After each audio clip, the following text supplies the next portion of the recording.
What's up? It's Jonathan Hood on ESPN 1000, Chicago's home for sports. Thanks for listening to the Under the Hood podcast presented by Coors Light. Stay inside and buy your Coors Light online. Find out how at get.coorslight.com. Coors Light, take time to chill. Under the Hood with Jonathan Hood. Follow on Twitter @TweetJHood. Wrestling fans, are you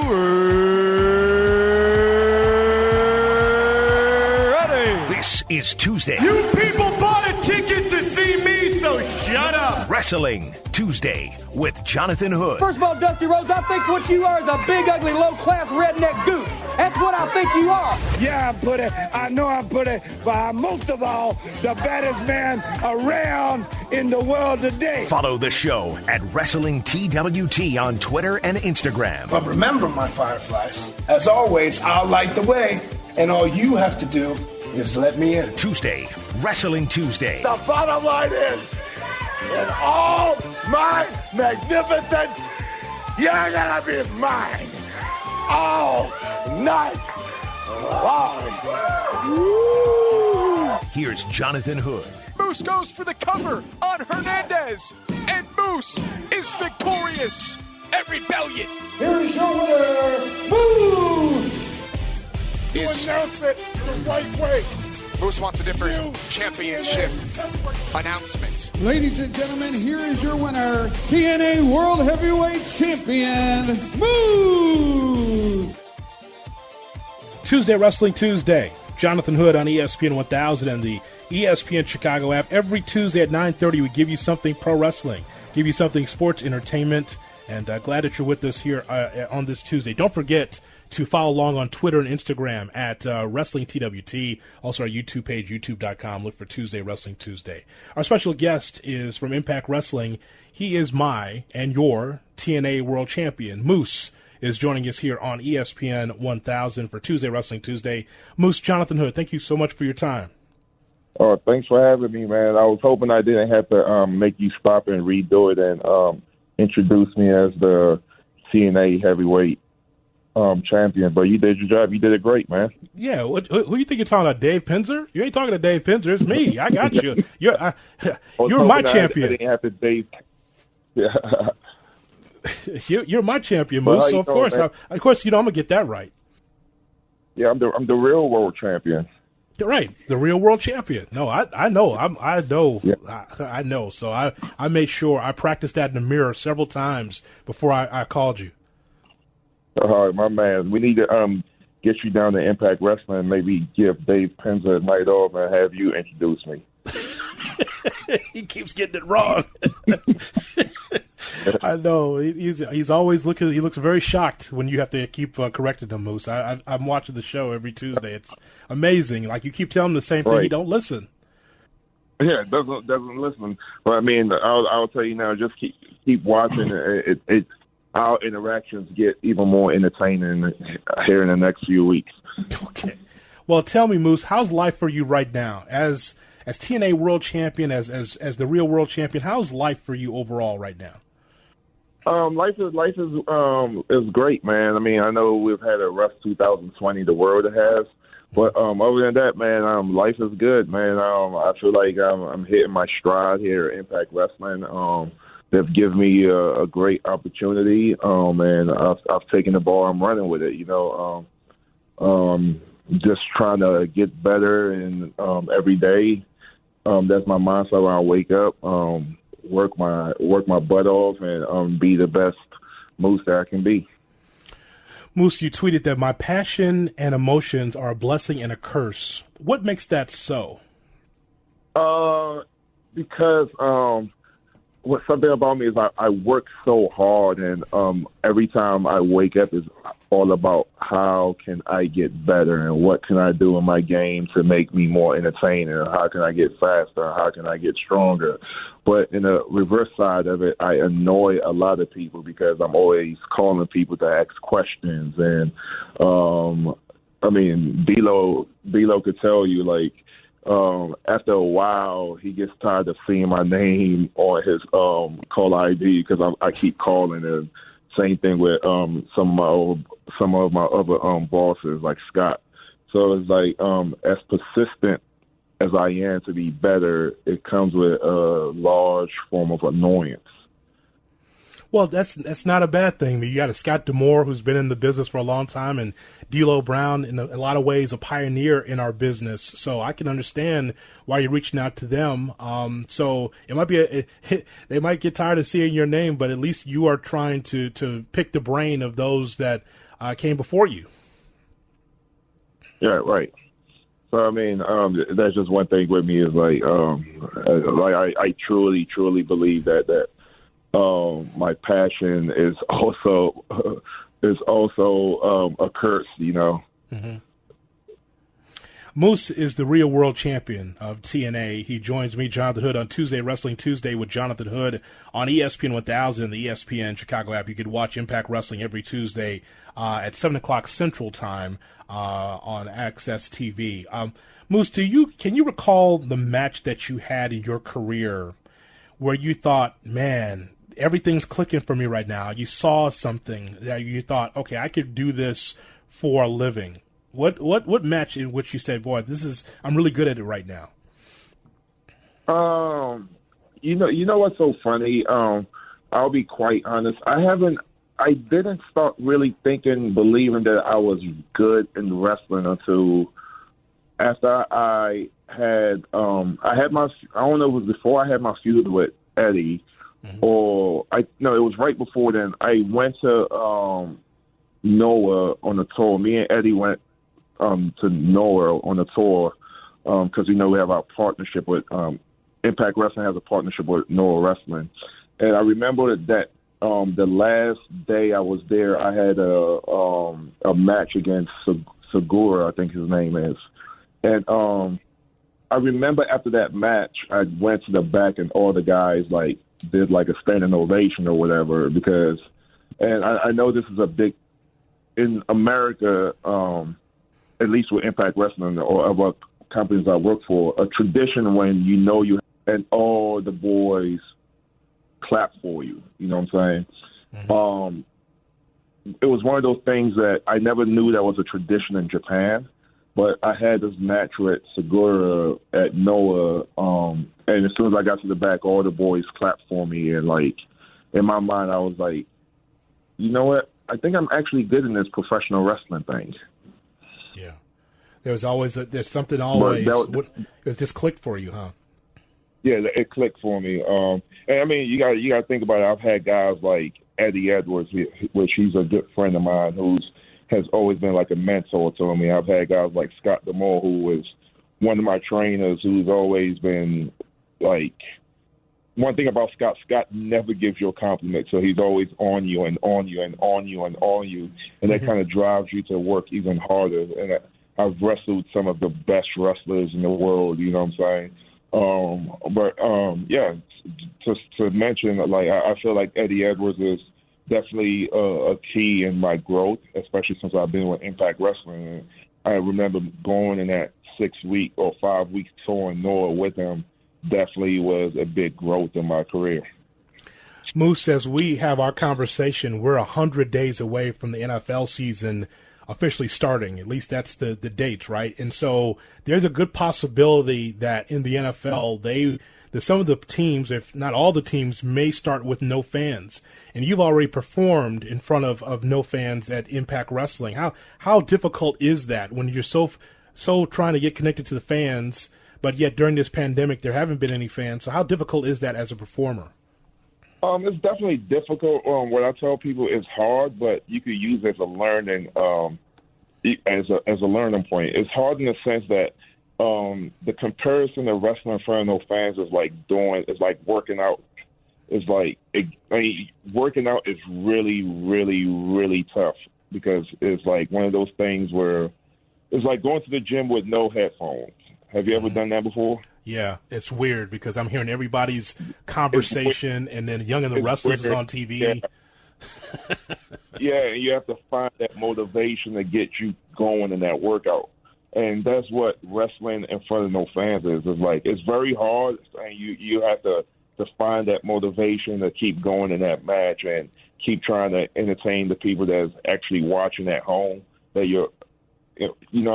But the learning point in doing that is, I know there are things that you don't think about that you need to do, and you take for granted that fans are there that you totally forget about, like your mannerisms and your vocals and things that you say. But wrestling in front of no fans make you have to do those things. It makes you have to work on your vocals and work on your mannerisms and things you're going to say while you're wrestling. Because if you don't do those things, then it's just going to be dead quiet in your match. You know, you don't want that. So I'm using this time wrestling in front of no fans as to work on my game and make my game even better for when we are able to wrestle in front of fans. Well, Moose, on the football field, you kind of need that adrenaline, whether you're home or road. At home, you get that support. On the road, you have thousands and thousands of fans that are against you. So either way, you get that adrenaline rush. I wonder what that's going to be like for those that play football, to know that more than likely there won't be fans in the stands.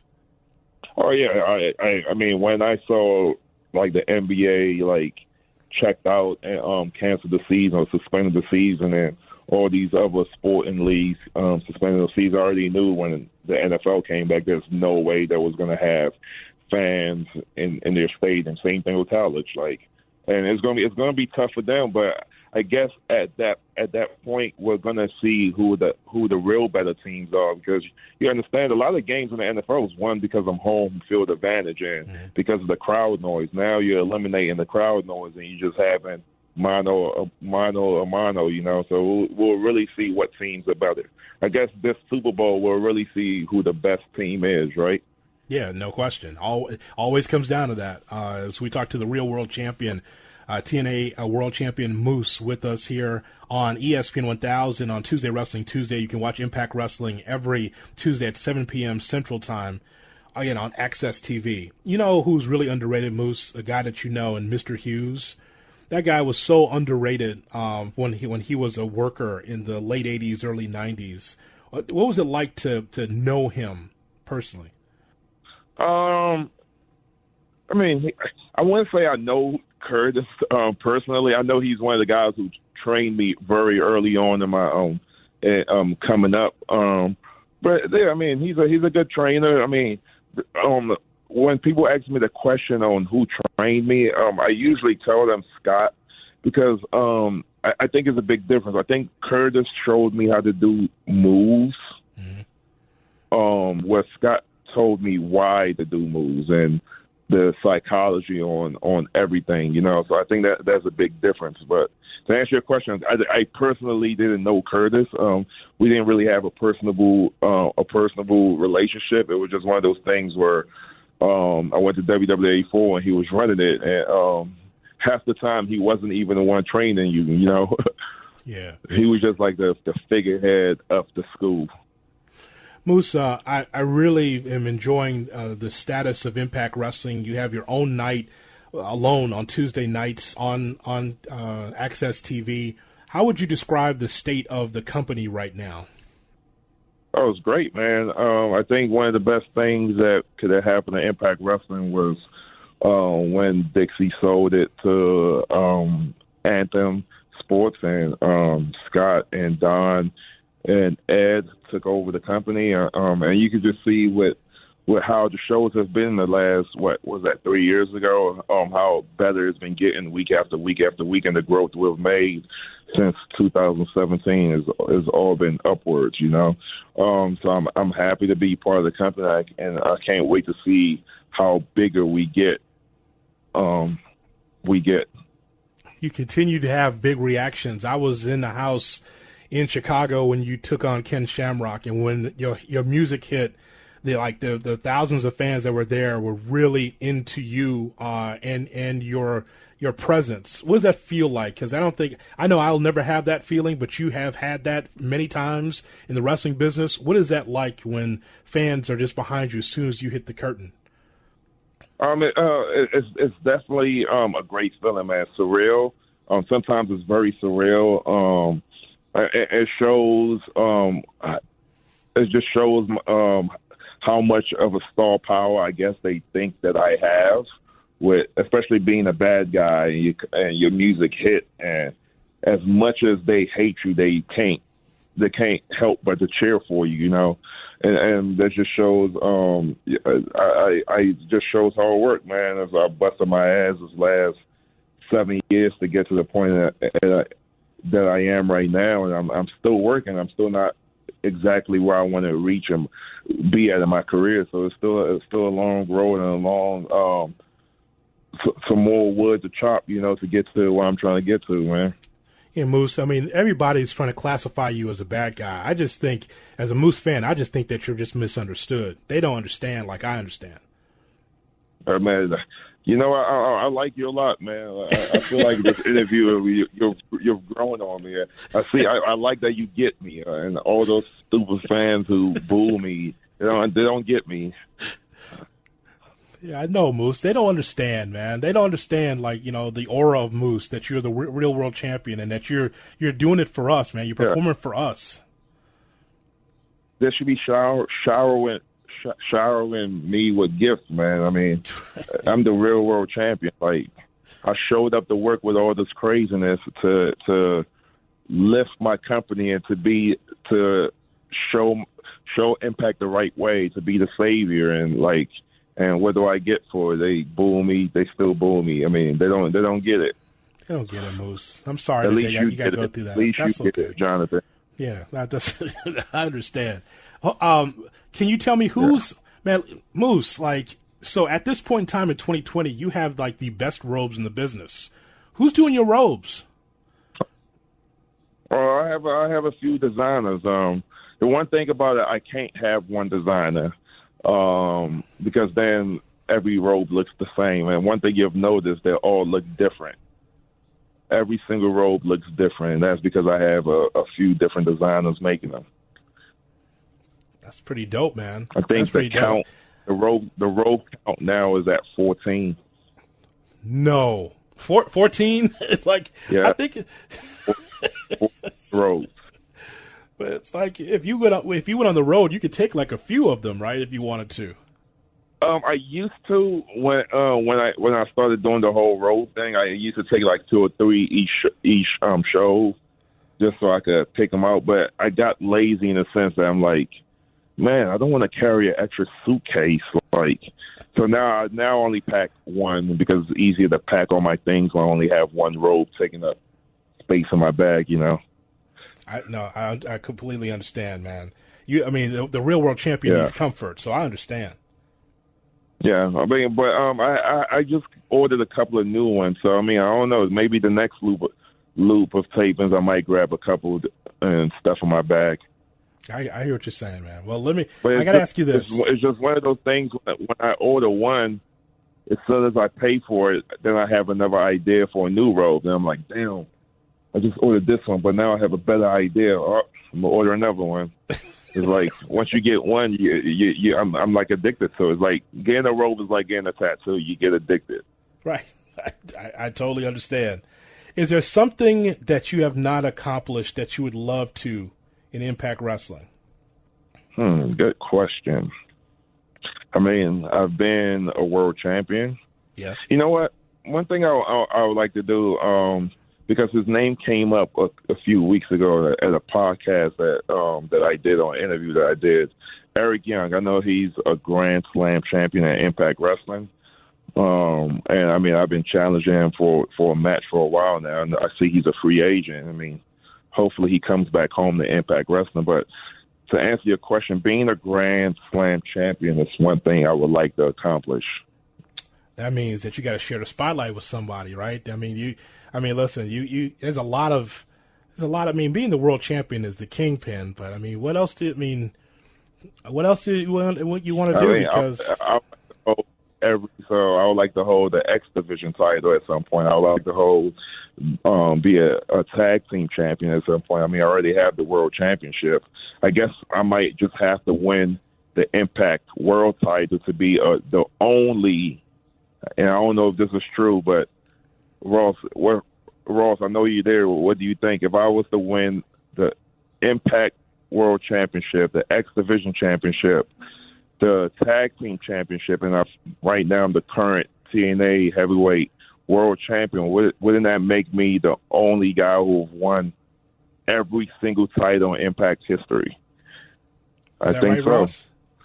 It's like, I know. I think Ross knows that. I think he's got the history of that. But then, if you're a tag team champion, Moose, that means you got to share the spotlight with somebody. Do you really want to share the spotlight with somebody? I mean, you're Moose, man. You walk alone. I mean, to accomplish my goal, it's just something I have to do once. Yeah, win the you know championship. what, I might win those titles and just relinquish them right after I win, just to say I won it. You never know. I'm that type of guy. Yeah, I know. I've watched you. I know you're that type of guy. So, Impact Wrestling, every Tuesday on Access TV at 7 o'clock Central Time. You can watch 2 hours of Impact. And Moose, it has been my pleasure to be able to talk to my world champion here today on Tuesday Wrestling Tuesday. Oh, thanks for having me, man, once again. Thank you. As Moose with us here. Don't forget to follow along on Twitter and Instagram at WrestlingTWT. Jonathan Hood on ESPN 1000. This is Under the Hood with Jonathan Hood. Hi, everybody. On ESPN 1000. Chicago's home for sports. Goes home for sports. Goes home for sports.